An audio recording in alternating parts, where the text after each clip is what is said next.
साल 1912 दुनिया का सबसे बड़ा शिप, सबसे लग्जरी शिप जिसमें सवार थे दुनिया के अमीर तरीन लोग। जी हाँ, हम बात कर रहे हैं टाइटैनिक की, जिसके बारे में कहा गया ये शिप कभी डूब नहीं सकता, लेकिन अपने पहले ही सफ़र में आइसबर्ग से टकरा कर डूब गया। आगे आप सब अच्छी तरह जानते हैं कि क्या हुआ था। वेलकम टू अंधेरे का सफ़र। आगे बढ़ने से पहले हमारे चैनल अंधेरे को सफ़र को सब्सक्राइब कर दें और बेल आइकॉन को प्रेस कर दें।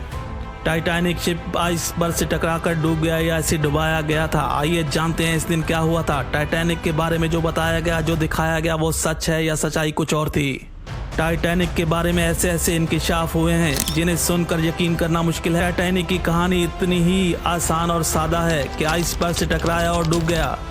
कुछ ऐसी कॉन्स्पिरेसीज मौजूद हैं जिन पर आज सवाल उठाए जाते हैं कि टाइटैनिक जब अपने सफ़र के लिए रवाना हो रहा था, इस शिप में 4 लोग ऐसे थे जो दुनिया के फाइनेंस को लीड कर रहे थे, जिनमें जॉन जैकब, बेंजामिन गुगनहेम, आइसडोर स्टीरियस। ये 3 लोग जो दुनिया और अमेरिका के फाइनेंस इकोनॉमी को लीड करते थे। लेकिन इस शिप में एक शख्स ऐसा भी सवार होना था जिसे जीबी मॉर्गन कहते हैं, जो दुनिया और अमेरिका के बैंकिंग सेक्टर को लीड कर रहा था। सबसे बड़ी बात यह थी कि टाइटैनिक बनाने में जीबी मॉर्गन ने ही फाइनेंस किया था। और हैरत की बात यह थी कि टाइटैनिक अपने सफ़र पे रवाना हुआ तो जीबी मॉर्गन इस शिप में नहीं बैठे और आखिरी वक्त में अपना इरादा बदल दिया और अपना ट्रिप कैंसिल कर दिया। और ये 3 लोग, जॉन जैकब, बेंजामिन गुगनहेम और आइसडोर स्टीरियस, मारे गए। और अब जीबी मॉर्गन का रास्ता साफ हो चुका था और वो दुनिया और अमेरिका के बैंकिंग सेक्टर को लीड करने लगे थे।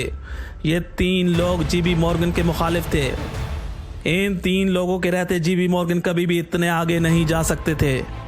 जब टाइटैनिक डूबा उस वक्त 2200 लोग इस पे सवार थे, लेकिन लाइफ बोट सिर्फ और सिर्फ 1100 थी। जिस रूट पर टाइटैनिक मौजूद था, इस रूट पर 6 शिप और भी सफ़र कर रहे थे और बार बार रेडियो सिग्नल मिल रहे थे, लेकिन कोई एक शिप भी मदद के लिए नहीं आया। एक सवाल ये भी था कि जब टाइटैनिक को 6 के करीब वार्निंग अलर्ट्स मिल चुकी थी, तो कैप्टन ने क्यों सफ़र जारी रखा और इन तमाम वार्निंग अलर्ट्स को नज़रअंदाज कर दिया गया। और टाइटैनिक के अंदर जो लोग डूब गए थे, इनकी डेड बॉडीज क्यों ना मिली? 12,000 फीट समुद्र के नीचे मलबा तो मौजूद था, लेकिन कोई इंसानी डेड बॉडी नहीं थी। जब टाइटैनिक डूबा तो उस वक्त नॉर्थ अटलांटिक का पानी इंतहाई ठंडा था। जो लोग खुशकिस्मती से बच गए थे, इनकी मौत भी फौरन हो सकती थी।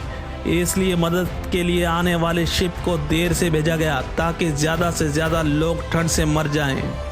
सबसे बड़ा और सबसे अहम सवाल ये था कि जब टाइटैनिक के हादसे की इंक्वायरी की गई तो वो कौन सी ताकत थी जिसने कभी इंक्वायरी नहीं होने दी, ना ही इस हादसे की तहकीकात में किसी को गिल्टी करार दिया गया।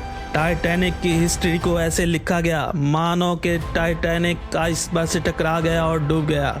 ऐसे कई सवाल मौजूद हैं जिनसे जाहिर होता है कि टाइटैनिक को डुबाया गया था, और ये सब इन्हीं सरमायाकारों की आपसी जंग की नज़र हो गया। इसमें कई बड़े बड़े नाम आते हैं जिन्होंने बाद में अमेरिका और दुनिया की इकोनॉमी को लीड किया है। और आखिर में उस नावल का जिक्र जो टाइटैनिक के डूबने से 15 साल पहले लिखा गया था। ये नावल हूबहू टाइटैनिक की स्टोरी पर बेस्ड था। इसे बाद में खोज कर निकाला गया। सवाल ये था कि जिसने ये नावल लिखा, इसे कैसे पता था कि टाइटैनिक जैसा एक शिप बनेगा और इसके डूबने की पूरी कहानी इस नावल में लिखी होगी। जिसने ये नावल लिखा था वो शख्स कहाँ गायब हो गया? ये नावल बहुत ही पुरस्कार नावल था। टाइटैनिक से जुड़ी बहुत सी खौफनाक और भयानक मिस्ट्रीज और कॉन्स्पिरेसीज मौजूद हैं जिन्हें सुनकर इंसानी दिमाग कंफ्यूज हो सकता है। ये ऐसा ही हादसा था जो नज़र तो कुछ और आ रहा था, जिसे बाद में एक हादसे का नाम दिया गया, लेकिन इसके पीछे यकीनन कोई न कोई साजिश ज़रूर मौजूद थी। टाइटैनिक हादसे को 1 सदी से ज़्यादा का वक्त हो चुका है, लेकिन इस हादसे के पीछे क्या साजिश थी जो आज तक बेनकाब नहीं हो सकी?